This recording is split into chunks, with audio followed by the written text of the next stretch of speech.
Sentez-vous accueillis ici au Birkenhof. J'ai vraiment le plaisir de vous accueillir au nom du Christ pour ce culte que nous voulons lui adresser ce matin. Alors c'est un culte un peu différent puisque c'est le culte d'installation de notre pasteur Daniel Morata et peut-être même que vous êtes venus pour cette occasion. Alors les églises environnantes ont été invitées, du moins les membres, les responsables. Voilà, sentez-vous à l'aise, soyez accueillis au nom du Seigneur et pour notre joie à tous. Il y a des églises qui s'excusent, elles nous ont laissé un message, peut-être on pourra vous les montrer à l'occasion, mais voilà, on veut se réjouir tous ensemble ce matin. C'est peut-être la première fois que vous êtes ici ou peut-être la première fois dans cette salle. En tout cas, que ce temps de culte soit une journée vraiment où l'Esprit Saint aussi nous visite et nous fait du bien. Et vous qui venez occasionnellement ou habituellement, sentez-vous accueillis de la même façon.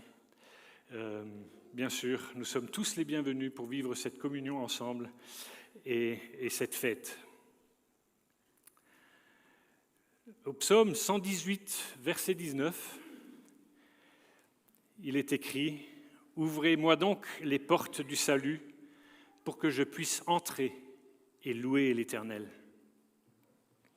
Cet appel de David fait suite à un temps très difficile ou des temps très difficiles. Et il marque cette volonté de passer à autre chose, cette volonté de prendre du temps avec Dieu. Et il l'écrit dans ce psaume. Et pour cela, il veut être aidé. Ouvrez les portes, faites cela pour moi, pour que je puisse entrer et louer le Seigneur. Il y a un obstacle pour que je puisse entrer dans la présence de Dieu. Aidez-moi, ouvrez les portes.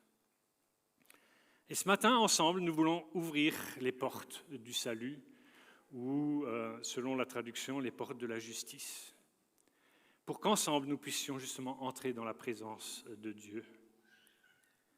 Le fait de venir, peut-être même sans attente particulière, fait que nous franchissons quand même ensemble le seuil des portes, en laissant peut-être derrière nous les activités de la semaine, les préoccupations, les tracas, pour prendre ce temps dans la présence de l'Éternel lors de ce temps de culte ce matin. Alors je vous invite à prier. Seigneur Dieu, merci de pouvoir t'ouvrir les portes, de pouvoir te rencontrer, de pouvoir vivre ces instants ensemble. Toi, tu es seul Dieu, Dieu des cieux, Dieu de la terre. Et nous voulons te remercier parce que tu prends soin de nous. Merci pour ton amour et ta grâce. Merci parce que tu ne nous repousses jamais. Tu sais tout de nous. Alors ce matin, reçois nos louanges, notre adoration et visite-nous par ton esprit. Ce culte est pour toi seul, ô Dieu, toi qui pourvois. Nous sommes là pour toi et pour te dire merci pour la journée que tu as faite. Amen. Bonjour à tous. Est-ce que vous allez bien ce matin? Est-ce que vous êtes dans la joie ce matin? Oui, c'est un petit oui pour moi ça. Est-ce que vous êtes dans la joie ce matin? Yes. Alors, si l'on vous demandait quelle est la plus grande puissance de l'univers, que diriez-vous? Alors, en pensant à la Terre, les États-Unis, la Chine, ou le Soleil peut-être, cette immense source de chaleur et de lumière. Et pour vous, c'est quoi la plus grande puissance de la Terre? C'est l'amour. C'est pas l'amour. Vous n'êtes pas d'accord avec moi? Ah, oui, l'amour est la plus grande force de l'univers, et c'est vrai. Il n'y a pas de plus grand amour que de donner sa vie pour ses amis. C'est Jean, dans Jean 15, verset 13. Je vais prier. Merci Père pour ton amour pour nous. Merci parce qu'on peut se retrouver ici ce matin en toute liberté. Bénis chaque personne ici présente. Amen. Alors si l'amour est la plus grande puissance au monde, c'est bien parce que Dieu lui-même, un jour, a mis cette puissance en mouvement. Oui, un jour particulier, toute la force de l'univers s'est révélée au travers d'un acte que jamais nul autre homme n'a accompli ici-bas. Le don sans limite de sa vie innocente pour le salut de tous les hommes. Cet homme innocent accepterait, quel homme innocent accepterait de mourir injustement, et ce pour effacer les péchés du monde entier? Et tous les autres temps, passés, présents et futurs, c'est pourtant ce que Jésus a fait. Le Fils unique de Dieu, oui, il l'a fait. Alors chantons ce grand amour par quelques chants. Je vous invite à vous lever et de proclamer Jésus.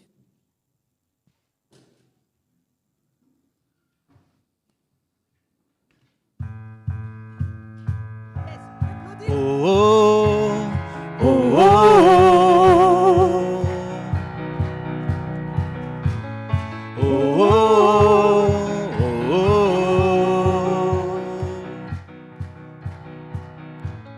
oh, oh.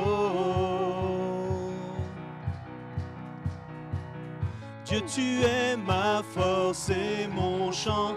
Chaque jour, je me confie en toi. Tout-puissant, mon sauveur règne aux cieux. Dieu, tu es ma force, mon appui, la forteresse où je me réfugie, le rocher qui protège ma vie. Malgré les ténèbres et les dangers qui m'entourent, je lève les yeux pour accueillir ton secours. Je ne craindrai pas si tu veilles sur moi. Je suis venu pour te rencontrer, pour proclamer que tu es fort et puissant. Nul ne peut te résister, sois glorifié. Dieu, tu es fort et puissant, rien n'est impossible à toi, ô roi des rois. Que tu es fort et puissant, au-dessus de tous les noms, nous déclarons. Dieu, tu es fort et puissant. Oh, oh, oh, oh, oh. Dieu, tu es fort et puissant. Oh, oh, oh, oh, oh. Dieu, tu es ma force et mon chant, bouclier et mon libérateur, souverain, mon sauveur règne aux cieux. Dieu, tu es ma force, mon appui, mon réconfort et mon plus tendre ami, un rempart devant mes ennemis. Malgré les ténèbres et les dangers qui m'entourent, je lève la voix pour affirmer ton amour. Je ne craindrai pas si tu es près de moi. Je suis venu pour te rencontrer, pour proclamer que tu es fort et puissant. Nul ne peut te résister, sois glorifié. Dieu, tu es fort et puissant, rien n'est impossible à toi, ô roi des rois. Dieu, tu es fort et puissant, au-dessus de tous les noms, nous déclarons. Dieu, tu es fort et puissant. Oh, oh, oh, oh, oh. Dieu, tu es fort et puissant. Oh, oh, oh, oh, oh.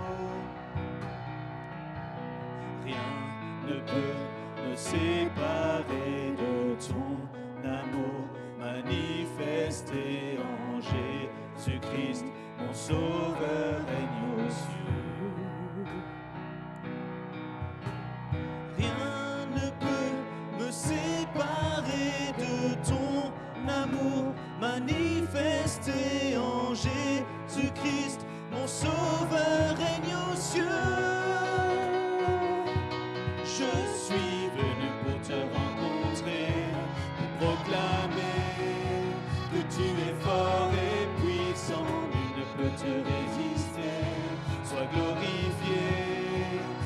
es fort et puissant, rien n'est impossible à toi, ô roi des rois. Dieu, tu es fort et puissant, au-dessus de tous les noms, nous déclarons. Dieu, tu es fort et puissant. Oh, oh, oh, oh, oh. Dieu, tu es fort et puissant. Oh, oh, oh, oh,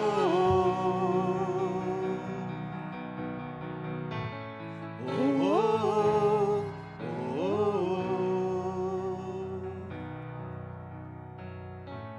oh, oh, oh, oh.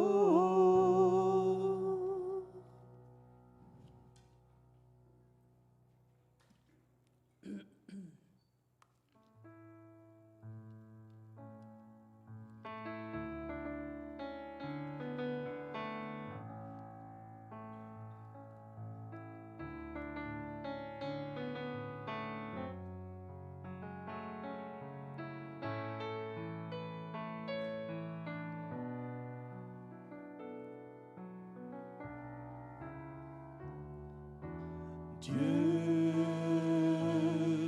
tu es grand et digne de louange.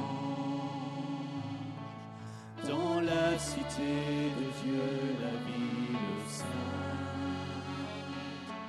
joie de toute la terre.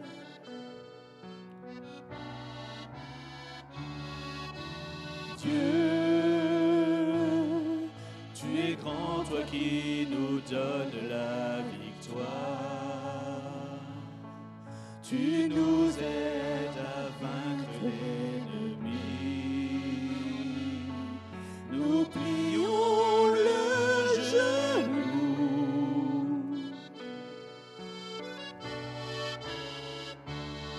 Seigneur, nous voulons élever ton nom et nous te disons merci pour ce que tu fais dans nos vies. Seigneur, ton amour ne tarit jamais.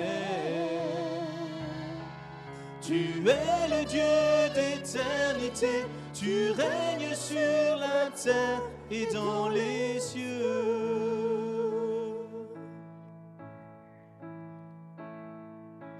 Dieu, tu es grand et digne de louange. Dans la cité de Dieu, la ville sainte, joie de toute la terre.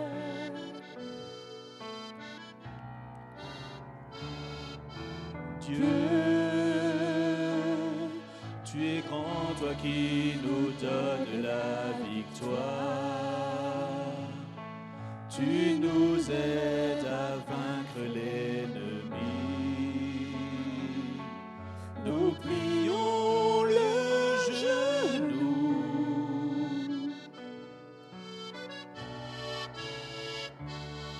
Seigneur, nous voulons élever ton nom et nous te disons merci pour ce que tu fais dans nos vies.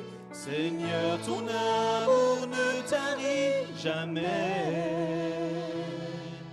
Tu es le Dieu d'éternité, tu règnes sur la terre et dans les cieux.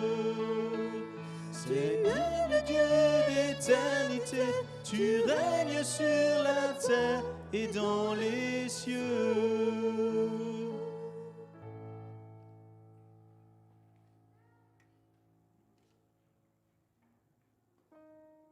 Chantons l'amour de Dieu encore.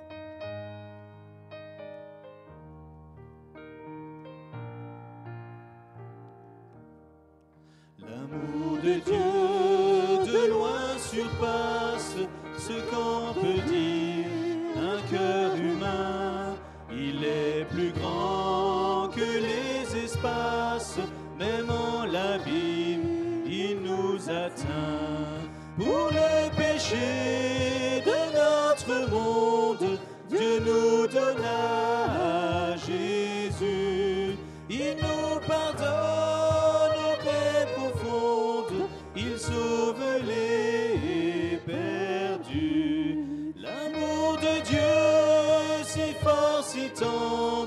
est un amour sans fin. Tel est le chant que font entendre les anges et les saints. Verser de l'encre dans les ondes, changer le ciel en parchemin, tendez la plume à tout le monde et que chacun soit écrivain. Vous dire tout l'amour du Père ferait tarir les eaux et remplirait la place entière sur ces divins rouleaux. L'amour de Dieu si fort, si tendre, est un amour sans fin. Tel est le chant que font entendre les anges et les saints.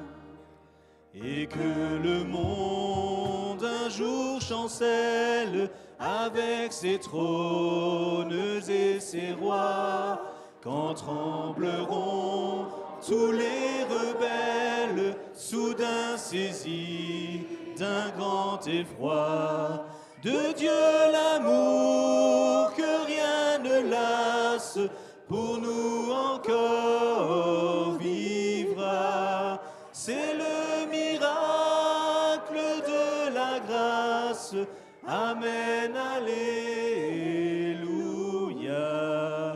L'amour de Dieu si fort, si tendre, est un amour sans fin. Tel est le chant que font entendre les anges et les saints. Alors, chers assemblés, aimons-nous les uns les autres, oui, comme Jésus nous a aimés. Aimons-nous les uns les autres. À ceux-ci, tous reconnaîtront que vous êtes mes disciples, à l'amour que vous aurez les uns pour les autres. C'est dans Jean 13, verset 34. Personne ne nous a aimés comme Jésus, et jamais personne ne le fera. C'est ce dont nous devons nous souvenir à chaque fois que nous sommes tentés de pécher, ou quand il y a des problèmes ou des désaccords entre nous. Souvenons-nous de la croix. La croix. Ah, que c'est lui qui vous a aimé le premier, et personne ne vous aimera comme Jésus. Alors, déchargez sur lui tous vos soucis, votre vie. Déchargez-la sur lui.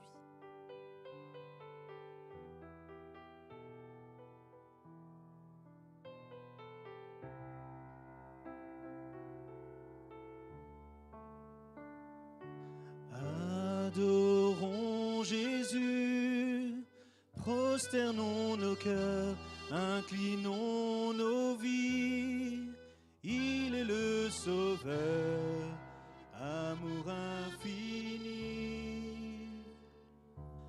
Adorons Jésus, nous levons nos mains pour lui rendre gloire.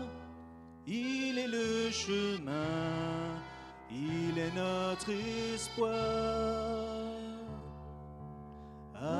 Adorons Jésus, prosternons nos cœurs, inclinons nos vies. Il est le Sauveur, amour infini.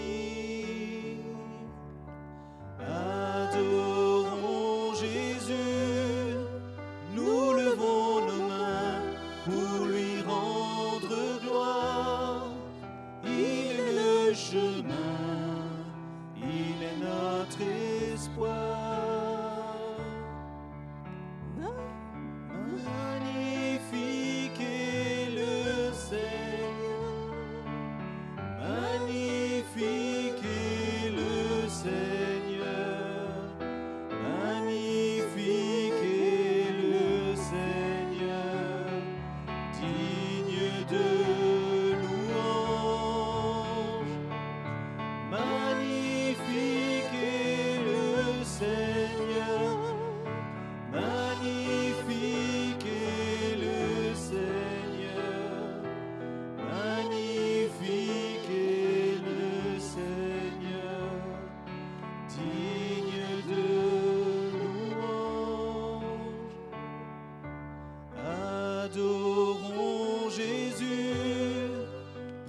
notre espoir.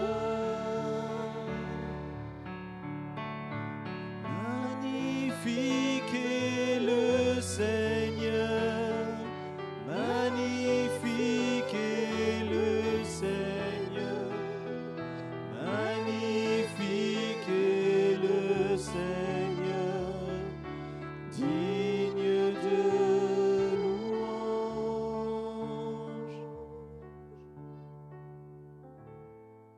Oui, Jésus, il est le seul chemin vers le ciel. Et c'est lui-même qui l'a dit en Jean 14, verset 16. C'est moi qui suis le chemin, la vérité et la vie. On ne vient au Père qu'en passant par moi. Il n'est pas seulement un chemin parmi d'autres. Il est le chemin. Personne ne peut venir à Dieu autrement que par Jésus. Personne. Alors chantons cette vérité.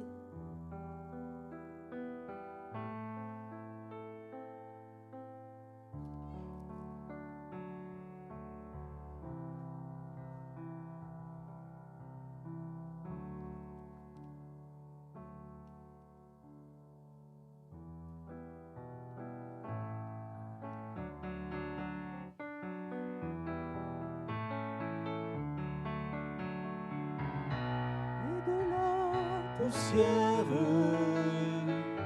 et d'éternité,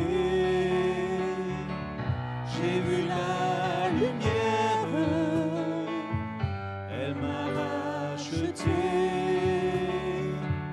et le cœur avide de ma liberté, j'ai suivi ce guide nommé vérité. Il est la vérité, le chemin et la vie. On ne vient au Père que par lui. Il est la vérité, le chemin et la vie. On ne vient au Père que par lui. Ton regard s'étonne, tu ne comprends pas. Pardonne, ça n'existe pas. Un roi qui s'incline devant ses sujets, couronné d'épines, à toi de juger. Il est la vérité, le chemin et la vie. Au Père que par lui. Il est la vérité, le chemin et la vie. On ne vient au Père que par lui. Il est la vérité, le chemin et la vie. On ne vient au Père que par lui. Il est la vérité, le chemin et la vie. On ne vient au Père que par lui. Continuons, poursuivons.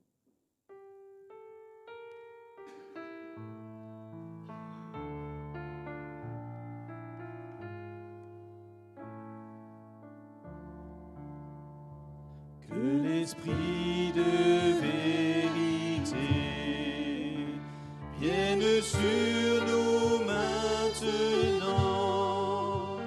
pour que nous puissions te ressembler et savoir prier. Notre Père qui es aux cieux, que ton nom soit sanctifié, que ton règne vienne. Amen. Que ton règne vienne, que ton règne vienne, que ta volonté soit faite dans nos vies. Notre Père qui es aux cieux, que ton nom soit sanctifié. Donne-nous aujourd'hui le pain pardonne-nous. Oh, pardonne-nous. Et à ceux qui nous offensent, nous pardonnons. Notre Père qui est aux cieux, que ton nom soit sanctifié. Délivre-nous du mal, garde-nous d'être tentés. À toi seul le règne, à toi seul le règne, à toi la puissance, la gloire au siècle des siècles.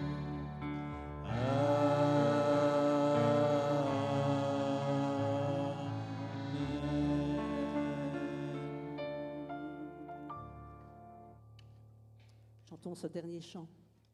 Si vous pouvez vous lever, vous pouvez chanter, proclamer avec nous.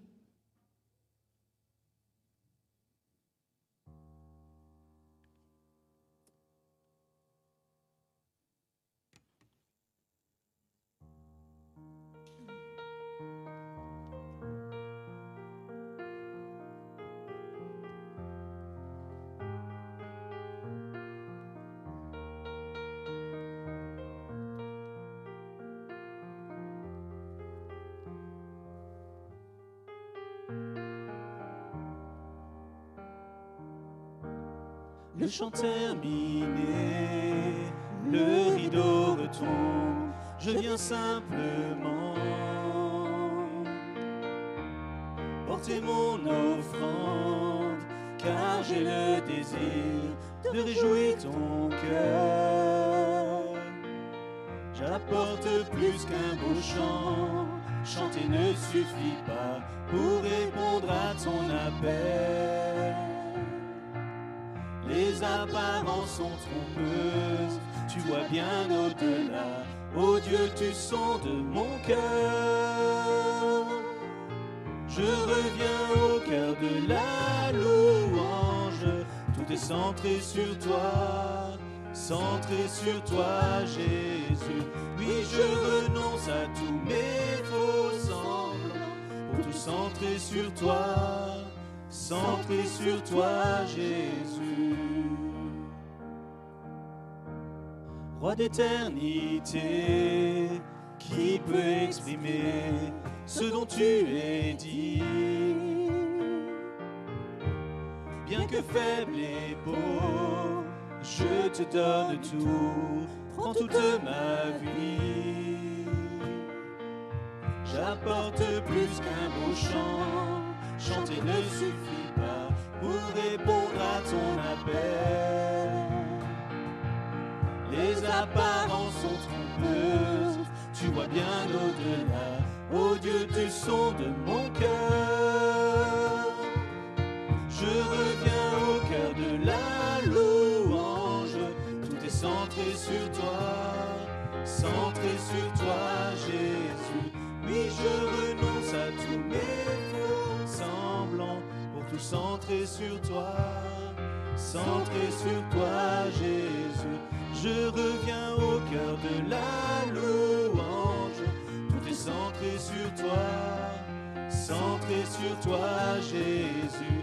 Oui, je renonce à tous mes faux semblants pour tout centrer sur toi, centré sur toi, Jésus. Amen.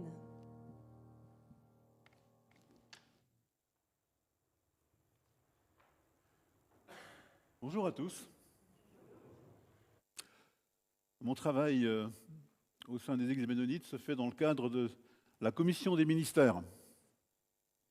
La commission des ministères, c'est un groupe qu'une église appelle en disant « On cherche un pasteur, est-ce que vous pouvez nous aider ?» Ou c'est un pasteur qui vient et qui dit « Voilà, j'aimerais travailler avec les Ménonites. Je viens d'une autre union d'église. » C'est ce qui est arrivé à un certain Daniel Morata. Et je me souviens quand on s'est rencontrés la première fois avec Michel Sommer pour aborder avec lui la démarche qu'il avait et voir plus loin. La commission des ministères se réjouit chaque fois que des personnes se lèvent pour le service. Et j'ai envie de dire qu'elles soient salariées ou pas. Nous avons le privilège dans nos églises d'avoir un fort taux d'engagement, y compris dans la direction de l'Église, et nous voulons soutenir cela. La force de nos églises, c'est justement cet engagement des uns et des autres. C'est ce qu'on appelle de plus en plus aujourd'hui l'Église participative. Et c'est là qu'est la puissance spirituelle de l'Église, c'est par l'engagement de chacun, du plus grand nombre, et pas juste d'un pasteur salarié. Mais ça, vous le savez. Donc nous nous réjouissons aujourd'hui avec vous dans ce culte d'accueil. Et je vous propose de lire ensemble dans la première lettre de l'apôtre Pierre, au chapitre 4, les versets 7 à 11. Ça devrait être, voilà, vous l'avez sur le mur. La fin de tout s'est approchée. Soyez donc pondérés et sobres en vue de la prière. Avant tout, ayez les uns pour les autres un amour fervent, car l'amour couvre une multitude de péchés. Exercez l'hospitalité les uns envers les autres sans maugréer. Que chacun mette au service des autres le don qu'il a reçu de la grâce. Vous serez ainsi de bons intendants de la grâce si diverse de Dieu. Si quelqu'un parle, qu'il parle de façon à communiquer les paroles de Dieu. Si quelqu'un sert, qu'il serve par la force que Dieu lui accorde, afin qu'en tout, Dieu soit glorifié par Jésus-Christ, à qui sont la gloire et le pouvoir à tout jamais. Un certain nombre de thèmes qui sont dans ce texte ont déjà été abordés. Super, merci beaucoup. Ont déjà été abordés en fait dans le premier temps du culte que nous avons eu. Notre passage est une exhortation globale qui concerne premièrement la relation à Dieu, ensuite les relations dans l'Église et finalement le fonctionnement de l'Église. Ces trois choses sont abordées rapidement, mais d'une manière qui, je crois, ce matin peut nous interpeller et nous encourager. Mais avant de reprendre ces divers points du texte, je voudrais souligner un point. En 2022, le Conseil national des évangéliques français, le CNEF, estimait qu'il faudrait former 1000 pasteurs entre 2022 et 2032. Juste pour pourvoir aux besoins existants. OK ? On ne compte pas les nouvelles églises, les nouveaux projets et tout ça. Là, il faut encore ajouter. Il manque aujourd'hui beaucoup de pasteurs dans les églises évangéliques, aussi dans l'église protestante plus traditionnelle et aussi dans l'église catholique. Et trouver un pasteur pour une église qui en cherche un ne va vraiment pas de soi. Je dis ça parce que ici au Birkenhof, vous êtes bénis. Vous êtes bénis. Quand le pasteur précédent, Luc, prend sa retraite, un candidat se présente sans qu'on ait eu besoin de beaucoup le chercher, puisqu'il s'est lui-même proposé en réfléchissant à travailler dans l'église mennonite. Et au bout d'une année de service, l'Assemblée le confirme comme pasteur à une écrasante majorité. Alléluia! Est-ce que vous réalisez la grâce de Dieu qui est sur vous et la fidélité de Dieu sur votre assemblée?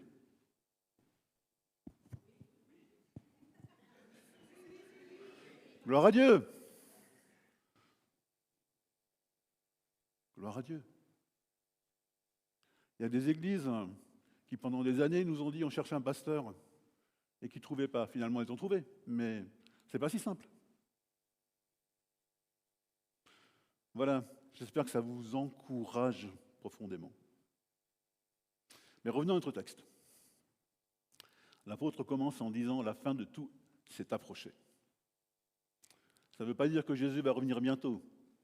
Ce que Pierre veut souligner, c'est qu'avec la venue de Jésus, avec l'évangile annoncé au monde, avec l'Église, le vieux monde a pris un coup de vieux et que cela doit nous encourager à vivre d'une certaine façon.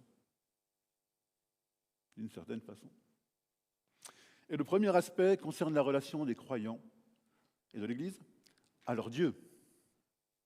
Soyez pondérés et sobres en vue de la prière. Pondérés, c'est-à-dire calme, pas agité si vous voulez. Pierre nous invite à ne pas trop nous engager dans des choses secondaires, à ne pas remplir nos vies à ras-bord, pour pouvoir rester dans le calme et prendre du temps pour la prière. Pour nous recentrer régulièrement sur Dieu. Car les chrétiens et les églises, et c'est vrai dans tous les siècles, c'était vrai dans tous les siècles, peuvent être tellement préoccupés par les choses du monde, par toutes sortes de soucis, qu'ils en négligent l'essentiel, développer une relation avec Dieu.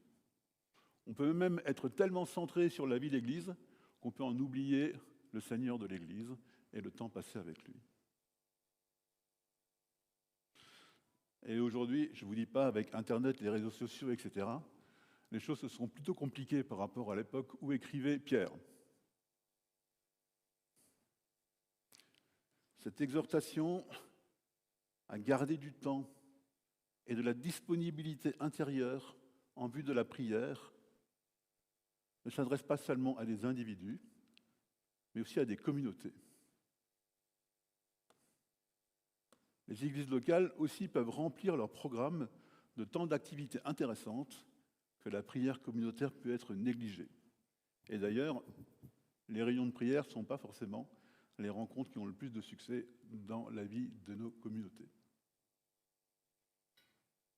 Alors nous avons besoin de temps où nous nous plaçons devant Dieu, pas tellement d'abord pour lui dire tout ce qu'on a besoin et tout ce qu'on voudrait, mais d'abord pour être simplement à son écoute. À son écoute. Dieu, qu'est-ce que tu as à nous dire ? Seigneur, montre-nous en quoi nous pouvons, ici et maintenant, être fidèles. Nous pouvons développer la vie d'Église en disant « Ah ouais, dans telle Église, ils ont fait ça, ça a marché, faisons pareil. » Et c'est pas mauvais de s'inspirer des autres. Mais si cela nous dispense de chercher à discerner ce que Dieu veut pour l'Église ici et maintenant, c'est dommage. Et quelque chose se perd. Terminons ce point en soulignant que si l'exhortation à la prière vient en premier, c'est que de la relation à Dieu qui se vit et se développe dans la prière, dépend tout le reste. Dépend tout le reste. C'est le Seigneur la source de la vie spirituelle des chrétiens et des églises. Ensuite, l'apôtre Pierre aborde les relations communautaires. Avant tout, ayez les uns pour les autres un amour fervent. Avant tout. Pierre se situe dans la ligne de la priorité absolue de l'amour pour un chrétien. Cette prière que Jésus souligne en parlant du plus grand commandement, aimer Dieu et aimer son prochain comme soi-même, une priorité réaffirmée par l'apôtre Paul, qui dit dans un passage un peu stressant que sans amour, ce qu'on fait ne sert à rien. Et sans amour, nous ne sommes rien. Ça ne vous stresse pas, ça ? Non ? On peut, dans l'Église, faire plein de trucs. Ça ne sert à rien.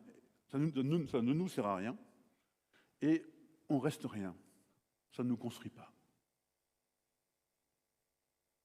Et l'apôtre le dit, il parle de la prophétie, du parler en langue, de donner tous ses biens, etc., etc. Tout ça, c'est multiplié par 0 s'il n'y a pas d'amour. Moi, franchement, ça me stresse, parfois, quand je m'arrête et que je pense à ma vie.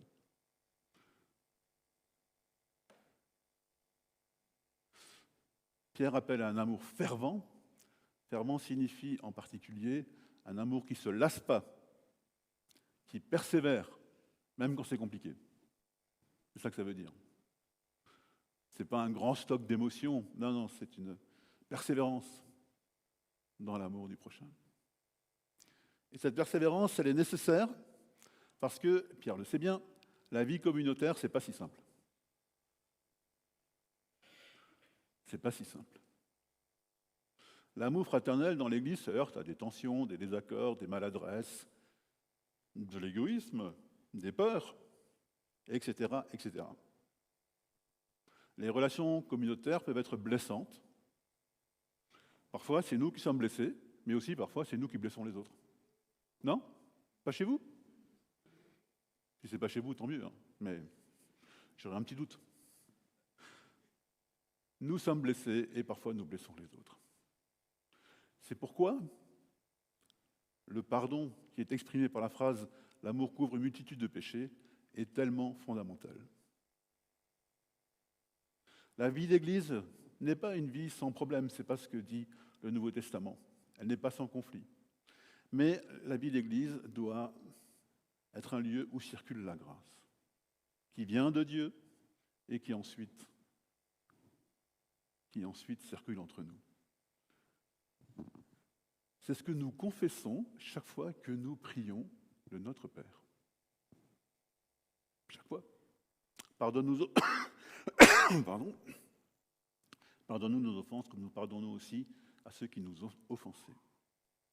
Et si nous ne pardonnons pas, la grâce se bloque et nous-mêmes, nous ne sommes plus pardonnés.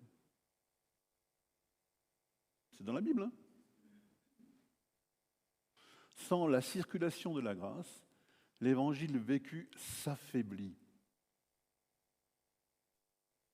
et parfois disparaît de notre vie et de la vie d'Église. Le refus du pardon fige les situations difficiles et favorise le pourrissement des situations compliquées. Et cette exhortation, elle concerne chacun. C'est l'affaire de tous. Parce qu'on est tous concernés, on est tous dans la vie relationnelle de l'Église à notre niveau, et chacun d'entre nous, là où il est, dans les relations qu'il développe, doit accueillir cette exhortation de l'apôtre. Avoir un amour fervent les uns pour les autres, qui se manifeste notamment par le pardon, et qui se manifeste aussi par l'hospitalité, dans notre texte. Au sens premier, cette hospitalité concerne sûrement des chrétiens en voyage, des missionnaires comme Paul, ou simplement des chrétiens en déplacement professionnel ou autre. Et donc, dans l'Église, on se retrouvait à accueillir de parfaits inconnus, parce que l'Église, à 200 km, donnait une petite lettre en disant « accueillez-le bien, recevez-le », etc. Et parfois, il y a des gens qui n'étaient pas très heureux de devoir accueillir d'autres, puisque l'apôtre parle d'une hospitalité sans récrimination, sans plainte, sans râlerie. Mais à partir de cette compréhension, on peut développer l'exhortation comme un encouragement à s'accueillir les uns les autres. À s'accueillir les uns les autres. En effet, l'Église est constituée par ceux qui ont découvert l'Évangile et la présence de Jésus ressuscité dans leur vie, et qui ont fait le choix de devenir disciples de Jésus. Nos églises, aujourd'hui, plus que dans le passé, sont constituées de personnes d'arrière-plan différents, que ce soit au niveau culturel, spirituel, national, que sais-je encore. C'est très différent, c'est très, très varié. Le risque peut être grand d'une communauté, surtout si elle est assez nombreuse, où on se retrouve en sous-groupe de personnes qui se ressemblent et où on reste entre soi. L'évangile de Jésus, lui, nous invite à nous ouvrir les uns aux autres, à découvrir dans le chrétien différent de moi toute la richesse de sa personne et de son expérience spirituelle personnelle. Une église, ce n'est pas seulement des relations, c'est aussi une manière de vivre ensemble, d'être organisé, de faire communauté. Pierre en souligne un aspect que Paul a développé de façon beaucoup plus ample, notamment dans 1 Corinthiens 12. Un aspect qu'on peut résumer ainsi: Dieu construit et nourrit son Église à travers le ou les dons qu'il a donnés à chacun. Amen? C'est Dieu qui l'a voulu, hein? C'est Dieu qui l'a voulu. Si vous n'êtes pas content, c'est vers lui qu'il faut se tourner. Dieu n'a pas dit « je vous donnerai des pasteurs et à travers eux tout passera ». Non, il a dit « je donne à tout le monde quelque chose ». Et c'est à chacun de mettre au service des autres ce que je lui ai donné. gracieusement. C'est une vision révolutionnaire pour l'époque et même aujourd'hui. La vie spirituelle ne circule pas de Jésus par l'Esprit Saint vers les responsables qui ensuite transmettent aux membres. Non, dans l'Église, Dieu donne à chacun des dons. Et la vie spirituelle circule ou devrait circuler de chacun vers tous, suivant ce que chacun a reçu.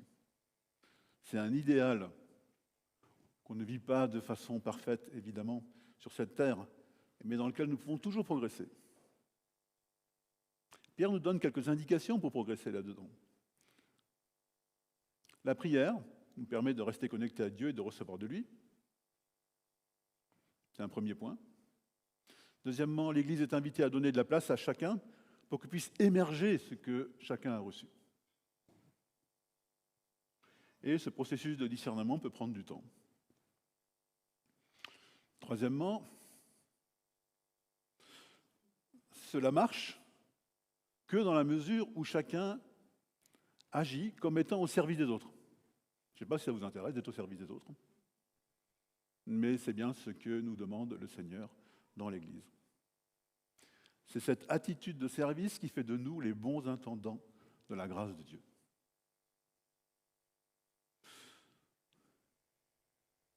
Soulignons qu'il est nécessaire pour chacun aussi d'apprendre et d'apprécier cette riche diversité de la grâce de Dieu. Pour reprendre l'image du corps, il est nécessaire que l'oreille comprenne et apprécie le rôle des jambes, que les yeux reconnaissent l'utilité des mains, etc., etc., etc. Et parfois, ce n'est pas si simple. C'est un apprentissage. Et cela fait partie des responsabilités des dirigeants spirituels de l'Église de veiller à ce que ce fonctionnement puisse se développer, à la fois par leur enseignement, mais aussi par la façon dont eux-mêmes exercent leur service. Ou s'ils peuvent être modèles dans le service, dans les dons qu'ils ont reçus et qu'ils mettent au service des autres. Et Pierre conclut son enseignement sur le fonctionnement par 2 exemples. On ne va pas y passer beaucoup de temps, c'est tout ce qui concerne l'enseignement. Si quelqu'un parle, qu'il parle de façon à communiquer les paroles de Dieu. Et l'autre service touche à la diaconie. Si quelqu'un sert, qu'il serve par la force que Dieu lui accorde. Ces 2 exemples, enseigner, servir. Et servir, c'est prendre soin. La diaconie, c'est prendre soin des autres, nous fait entrer dans le service pastoral. Il est temps qu'on parle un peu du service pastoral, puisque nous sommes réunis pour le culte d'installation de Daniel. Cher Daniel, qu'est-ce que ce que nous avons lu peut dire à un pasteur ou à un ancien? Eh bien, un encouragement à prier, à rester connecté à Dieu, et en tant que responsable, de prendre du temps pour cela. Nous pouvons être des responsables tellement occupés qu'on n'a pas le temps de prier. Nous pouvons centrer notre service sur ce que nous produisons, en oubliant de puiser à la source quand c'est nécessaire. Étienne Hermenot, le premier président de l'histoire du CNEF, disait, je ne sais pas si ça va vous choquer, mais il disait « Le pasteur est payé pour prier ». Il nous balançait ça en réunion de pasteurs, comme ça, bouf. Il n'est pas payé que pour ça, évidemment, on est d'accord. Mais cultiver une saine relation avec Dieu et Jésus est au cœur du ministère. Et donc, je t'encourage, Daniel, et tous les autres du collège pastoral et les autres responsables dans ce sens. Nous avons besoin de cela parce qu'être connecté à Dieu et à son amour fortifie notre confiance en Dieu. Et on a besoin de confiance, on a besoin de foi quand on est dirigeant d'église. Et ça nous fortifie intérieurement pour accomplir le service que Dieu nous confie. Cela nous soutient dans des temps où on peut être fatigué ou lassé. Cela nous aide surtout à faire face à la peur. Nous, les humains, nous sommes habités par un certain nombre de craintes, parfois très profondes, et dont on n'a pas toujours conscience. Alors, dans nos pays où tout va à peu près bien, ça ne se voit pas trop, sauf quand arrive une crise genre Covid, et d'un coup on découvre que des tas de gens ont peur, on ne se rendait pas compte qu'ils étaient habités par la peur. Et au pire, ils deviennent complotistes. Vous avez vu ça ou pas? Moi, ça m'a beaucoup frappé, parce que les gens me téléphonaient pour me dire « Ah, qu'est-ce que tu penses de ci ?» La peur. Et le service pastoral nous met de temps en temps dans des situations qui nous dépassent, que nous ne maîtrisons pas, qui peuvent nous stresser, parfois fortement. Il est nécessaire d'apprendre à faire face en étant enraciné et fortifié dans la foi et l'amour. L'amour parfait bannit la crainte. L'amour parfait, je ne sais pas si c'est pour ici-bas, mais en tout cas, ça peut déjà nous aider à faire reculer la crainte. Et nous avons besoin de cela. Être enraciné dans l'amour et la grâce de Dieu, ça nous permet de traverser les échecs et les erreurs. Et tout le monde en fait, les pasteurs aussi. Sans avoir besoin de les nier, mais en ayant parfois la liberté de les confesser quand c'est nécessaire. Et sans non plus nous laisser écraser par la culpabilité. On se trompe comme tous, comme tout le monde, on fait des erreurs. Et heureusement, quand nous sommes en groupe de responsables, on peut s'entraider. La prière peut aussi nous donner des idées, des inspirations sur la vie d'Église. Dieu peut nous parler et des choses nouvelles peuvent émerger.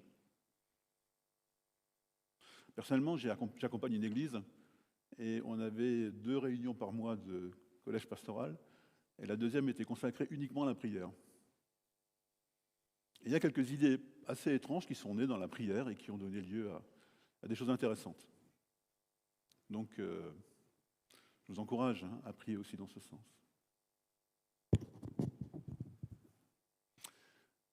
Jésus dit à ses apôtres, « Je ne vous appelle plus esclaves, mais amis, parce que je vous ai fait connaître tout ce que j'ai entendu de mon Père. » La prière régulière modifie notre relation avec Jésus, en tout cas elle devrait. Elle nous fait entrer plus dans son intimité et elle fait de nous ses amis. Ce n'est pas parce qu'on est chrétien qu'on est automatiquement les amis de Jésus. C'est quelque chose qui se construit dans le temps, comme toute relation. Puis à un moment, quelque chose se passe, un déclic, quelque chose, et Jésus nous appelle amis. Donc Daniel garde la disponibilité intérieure et garde du temps dans ton agenda pour prier. Ensuite, l'amour. Comment cette exhortation peut-elle se vivre quand on est dans le service de la direction d'Église? Eh bien, une chose qui pour moi est toujours plus évidente, c'est que le responsable d'Église, le pasteur, qu'il soit salarié ou pas, est d'abord appelé à devenir l'ami des membres de l'Église avant de devenir leur pasteur. J'ai connu un pasteur qui avait du mal à créer de bonnes relations avec les autres. Et donc un certain nombre de personnes, quand elles avaient des problèmes, ne voulaient pas lui en parler. Ça arrive. Nous sommes appelés, les responsables d'Église, à devenir les amis des membres de l'Église. Évidemment, c'est difficile avec tout le monde quand il y a, je ne sais pas combien de dizaines ou de centaines de membres, mais quand même, de se faire proche par notre attitude, par notre manière d'être, pour que les gens aient confiance en nous. En plus, ce qui est bien, c'est quand les gens, quand l'amitié est là, et ça je peux en témoigner, on peut dire des choses désagréables aux gens, parce qu'ils savent qu'on les aime. Vous voyez ça? Parfois, le pasteur, il faut qu'il dise des choses désagréables aux gens. Ah, il y a une manière de le dire, évidemment, et de le faire, mais parfois, et on peut dire des choses très intéressantes, parfois très fortes, à des gens qui nous font confiance parce qu'ils savent qu'on est leur ami et qu'on n'est pas là pour les enfoncer. Pour moi, c'est un des grands secrets, j'ai mis du temps à comprendre ça, mais avec l'expérience, c'est un des grands secrets du ministère pastoral. Avec les autres responsables, le pasteur est invité à mettre de l'huile dans les relations, de favoriser la compréhension et l'entente réciproque, d'aider les gens à travailler ensemble dans la communauté, d'être présent sans être intrusif, pour que l'amour circule mieux dans l'Église.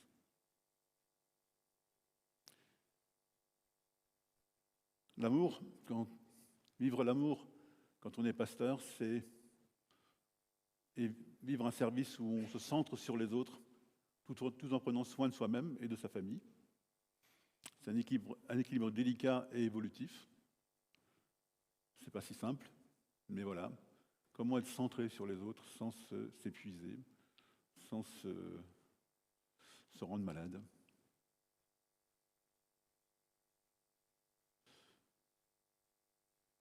L'apôtre Pierre, dans le chapitre suivant, chapitre 5, invite les anciens à être des exemples, des modèles. Et le modèle, il est surtout dans la manière d'être, dans l'attitude vis-à-vis des autres, dans le calme, dans l'accueil de l'autre, dans la patience, dans la bienveillance, dans le fait d'être pacifique et conciliant, comme dit l'apôtre Paul dans 1 Timothée 3.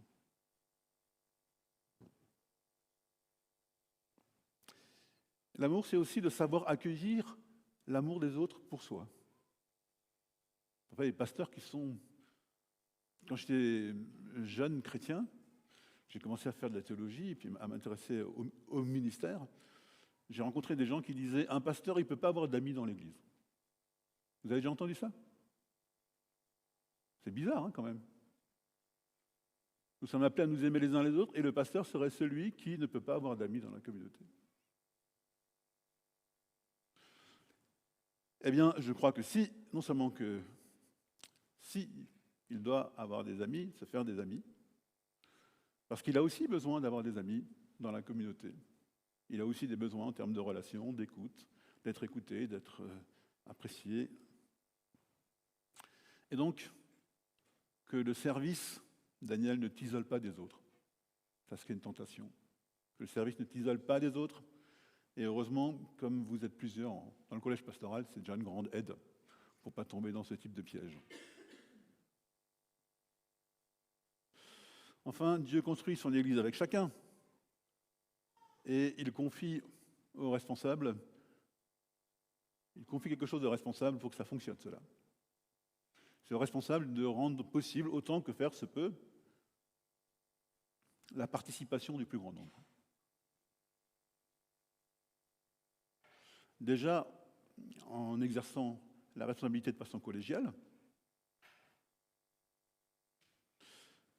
mais aussi en encourageant les uns et les autres à prendre conscience des dons qu'ils ont reçus et de ce qu'ils peuvent apporter à l'Église dans un esprit de service. Bon, il est temps de conclure.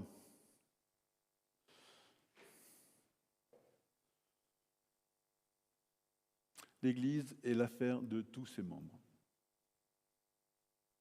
Dieu continue à construire son Église au Birkenhof. Et cette construction dépend de la relation de chacun avec Dieu et de l'implication concrète de tous, et pas seulement des responsables. En même temps, si l'Église se construit par l'implication de tous, cette implication n'est pas la même pour tous, puisqu'on a des dons différents. Et dans l'organisation de l'Église, des tâches différentes. Dieu donne à l'Église des responsables pour la conduite de la communauté, et notamment des anciens, qu'ils soient salariés ou pas. Un nouvel ancien, un nouveau pasteur, ça apporte quelque chose de différent à la dynamique de l'Église. Et c'est à l'Église de savoir accueillir cette nouveauté. Les anciens et le pasteur doivent prendre soin des membres d'Église, mais en même temps, l'Église est appelée à prendre soin de ses responsables. Oula! Ouh! Il n'y en a pas beaucoup qui sont d'accord, là. Je ne blague pas, hein, c'est vraiment important. L'Église est appelée à prendre soin de ses responsables. Et c'est par cette circulation d'amour entre tous, dans la bienveillance, à l'exemple de Jésus pour nous, que Dieu continue à construire l'Église et que les croyants grandissent en maturité. Eh bien, qu'il en soit ainsi pour vous, Église du Birkenhof, pour les différents membres et pour vos responsables. Amen.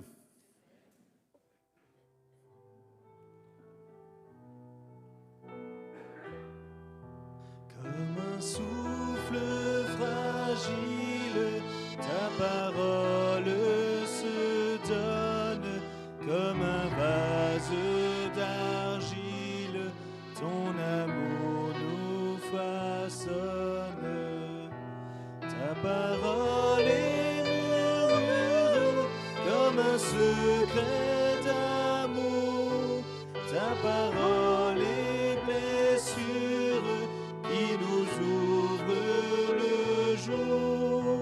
Comme un souffle fragile, ta parole se donne comme un vase d'argile, ton amour nous façonne.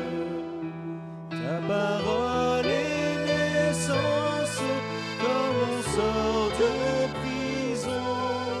Ta parole est semence qui promet la moisson.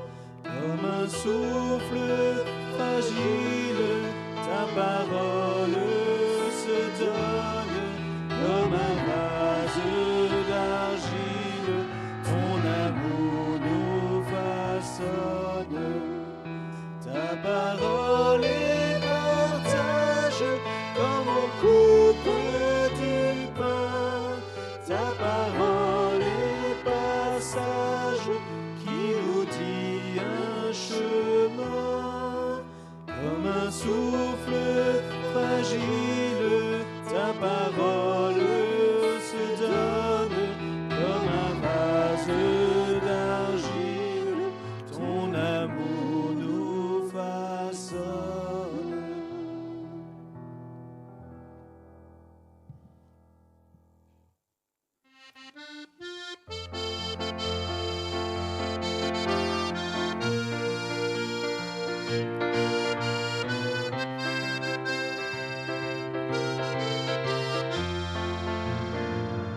J'ai confiance en mon Seigneur le long du chemin. J'ai confiance en mon Seigneur et il tient ma main. À travers l'orage grondant, mon cœur est en paix.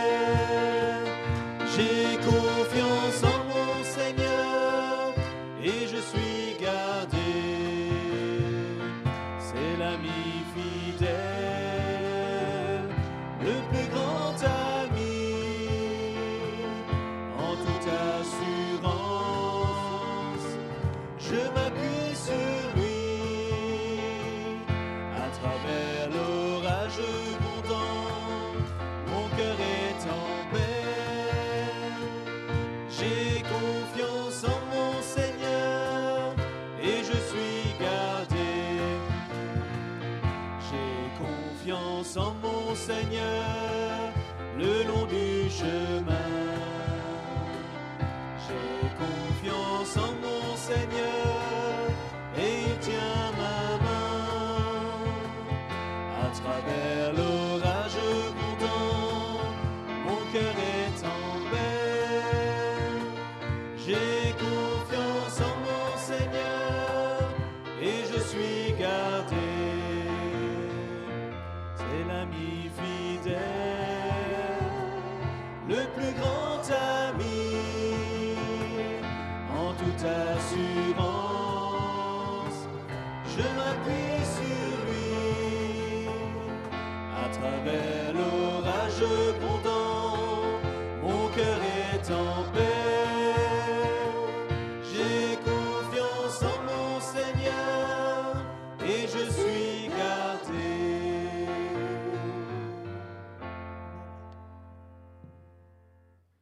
Seigneur, garde-nous cette semaine.